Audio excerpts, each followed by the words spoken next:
আপোনালোকৰ আগত দেখাবলৈ লৈছোঁ। বহুত ভাল লাগিলে, চাই থাককচোন আৰু পিছৰখিনিও আপোনালোকে এনেকৈ চাই থাকিবলৈ পাব। ভিডিঅ'টো শেষলৈকে চাব। জেগাডোখৰ আপোনাৰ নিমাতী ছাইডত হ'ব, নামদাফা। চাওকচোন কিমান ধুনীয়া এটা প্ৰাকৃতিক পৰিৱেশ। বহুত ভাল লাগিলে, আপোনালোকো যাবচোন। আমি ক'ভিডৰ যেতিয়া মানে লকডাউনৰ ছিজন চলি আছিলে আমি তেতিয়াই গৈছিলোঁ। অহা বছৰ যদি ভগৱানে আমাক এই ক'ভিডৰ আক্ৰমণৰ পৰা সকলোকে মানে নিৰোগী কৰে তেতিয়া নিশ্চয় সকলো আহিব এপাক ব্যস্ততাৰ মাজত ধৰি লওক ফুৰিবলৈ বা সকলোৰে মন যায় অকণমান নিজৰ কাৰণে সময় উলিয়াই ফুৰিবলৈ। সন্ধিয়া সময়ৰ নদীখনৰ পাৰটো চাচোন কিমান ধুনীয়া লাগিছে আৰু আপোনাৰ চাচোন আহিবলৈ একচুৱেলি আমি ভিডিঅ'টো অকণমান মানে বেলিৰ পোহৰত কৰিব লাগিছিলে কিন্তু সময় নহ'ল আমাৰ যিহেতু বনোৱা কোনা নিজে কৰিবলগীয়া হৈছিল সেইটো কাৰণে মানে বেলি ডুবু সময়ত যিটো সময়ত নেকি বেলি লহিয়াই ইমান ধুনীয়া লাগিছে চব। ইমানেই ধুনীয়া এটা পৰিৱেশ মানে আমি মোৰ লগৰ ছোৱালী কোনো মানে ৰখিবই মানে সকলো ফটো তোলাত ব্যস্ত দেখিছে নাই কিমান ফূৰ্তি কিমান ব্যস্ততা কাৰো সময় নাই হাতত। এনেকুৱা এটা দৃশ্যত চাওকচোন আপোনাৰো বাৰু আহিবলৈ মন যাব ইমানেই ধুনীয়া এটা পৰিৱেশ এবাৰ আহিলে আপোনালোক গম পাব ইমানেই ভাল লাগিলে মানে।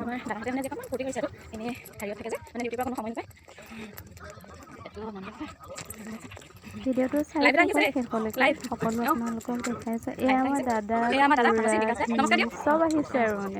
ব্যস্ততাৰ মাজত অকণমান ফূৰ্তি কৰিবলৈ চাই যিহেতু আপোনালোকে জানে লকডাউন চলি থকা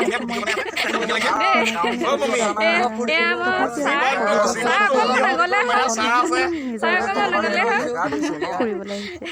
এয়া আমাৰ প্ৰীতম দা এয়া আমাৰ ৰয় দা তাৰপিছত আমাৰ দীপক দা ইয়াত বৰ্তমান ফোনত বিজি এজন দাদা বহি আছে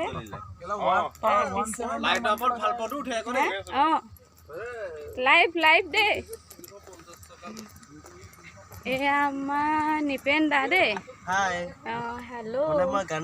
এইজন আমাৰ দাদা নামটো নাজানো বৰ বিশেষ দুলভ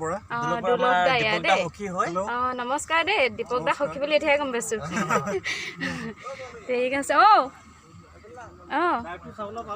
পাব এয়া একদম মানে ধুনীয়া এটা পৰিৱেশ দেই কওকচোন আমি ফটো চটো ধুনীয়াকৈ মাৰি আছোঁ আৰু সেই যাবও হ'ল এতিয়া ন আমাৰ যাবও হৈছে এতিয়া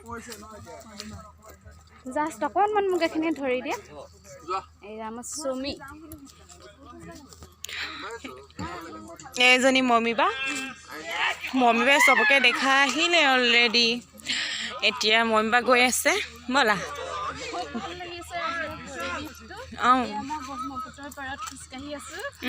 আৰু ইমান ব্যস্ততাৰ মাজত যে আজি অকণমান এনেকৈ নদীৰ পাৰত আমি এই পৰিৱেশটোত যে খোজকাঢ়িবলৈ পাইছোঁ তাতকৈ আৰু নালাগে আৰু তলত কিবা কিবি পৰি আছে চাই যাবা দেই পৰিবা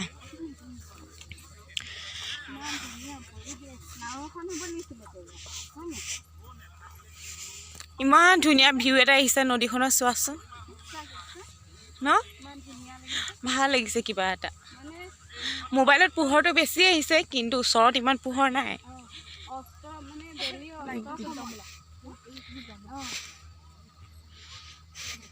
মই ভিডিঅ' সেই গছজোপি ভাল লাগিছে কিন্তু ন ড্ৰিম কেচাৰকেইটাৰ ওচৰতো লাইটিং কৰি দিব লাগিছিলে তেতিয়া বেছি ভাল লাগিলে হয় ক'ত বাথৰুম চিষ্টেমো আছে ভাল সেইটোৱে ভাল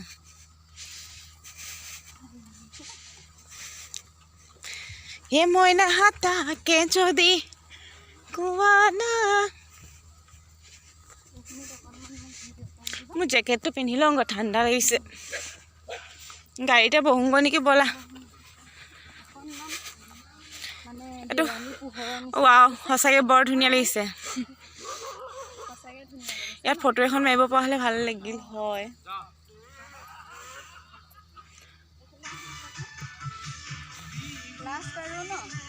হয় হয় মোকো এবাৰ উঠাই দিয়া দুইজনী অকণমান যোৱা সেইফালে যোৱা ধুনীয়া লাগিছে যোৱা ওচৰলৈ যোৱা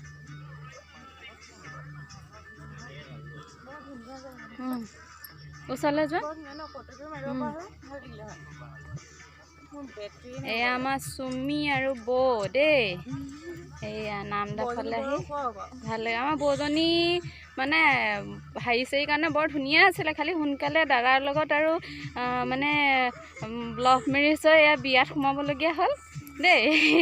নহ'লে এওঁ মানে একদম চাকৰি বা BSF হেৰিয়ৰ কাৰণে বহুত ধুনীয়া আছিলে ফিগাৰে আৰু মডেলিঙৰ কাৰণেও ভাল আছিলে কিন্তু আৰু তেওঁ আৰু আমাৰ দাদাৰ কাৰণে আৰু এয়া মোক চুমি এইখিনিতে অকণ মানে এণ্ডিংটো দি দিয়েহি আহা এইখিনিত এনেকৈ জাষ্ট দেই এনেকৈ যাওক মই ৰখাই দিছোঁ আপুনি গৈ ৰেডি হৈ দিয়ক গ'ল ন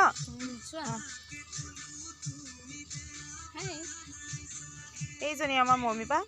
ভিডিঅ'টো এতিয়া শেষ কৰিবলৈ আৰম্ভ লৈছোঁ তাৰপিছত বাই বাই